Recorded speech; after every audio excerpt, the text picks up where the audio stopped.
ഏലിയ ശ്ലീഹ മൂശാക്കാലം 3-ാം തിങ്കൾ. മത്തായി എഴുതിയ സുവിശേഷം 24-ാം അധ്യായം 3 മുതൽ 14 വരെയുള്ള വാക്യങ്ങളുടെ വിശകലനം. വേദനകളുടെ ആരംഭം. യഹൂദന്റെ ശക്തിയുടെയും ഐശ്വര്യത്തിന്റെയും പ്രതീകമായ ദേവാലയത്തിന്റെ നാശം ലോകാവസാനമാണെന്ന് വിശ്വസിക്കപ്പെട്ടിരുന്ന ഒരു കാലം. അങ്ങനെയുള്ള ഈ ദേവാലയം കല്ലിൽ കല്ല് ശേഷിക്കാതെ തകർക്കപ്പെടും എന്ന പ്രവചനം ലോകാവസാനത്തെക്കുറിച്ചുള്ള പ്രവചനമായിട്ടാണ് ഞരമ്പിൽ യഹൂദ രക്തമോടുന്ന ശിഷ്യർക്ക് തോന്നിയത്. അത് എപ്പോൾ സംഭവിക്കുമെന്ന് അതിന്റെ അടയാളങ്ങൾ എന്തെല്ലാമെന്നും അവർ അവനോട് ചോദിച്ചു.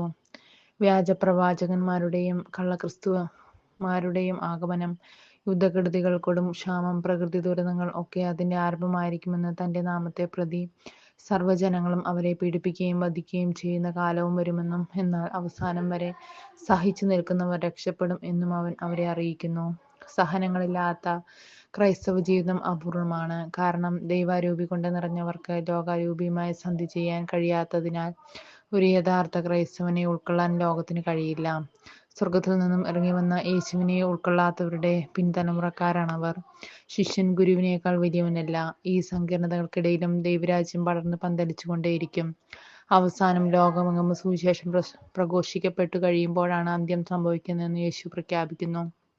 ദൈവത്തിൽ നിന്നും പുറപ്പെട്ടു വന്നവർ വീണ്ടും ദൈവത്തിൽ തന്നെ സമന്വയിക്കപ്പെടണം എന്നതാണ് ദൈവിക പദ്ധതി. ഈ ദൈവിക പദ്ധതിയിൽ എല്ലാ മനുഷ്യരെയും പങ്കാളികളാക്കാനുള്ള ദൗത്യമാണ് സുവിശേഷ പ്രഘോഷണം. കാരണം ദൈവത്തിന്റെ അനന്തകാരണത്തിൽ പങ്കാളികളാകാൻ എല്ലാ മനുഷ്യരും അർഹരാണ്.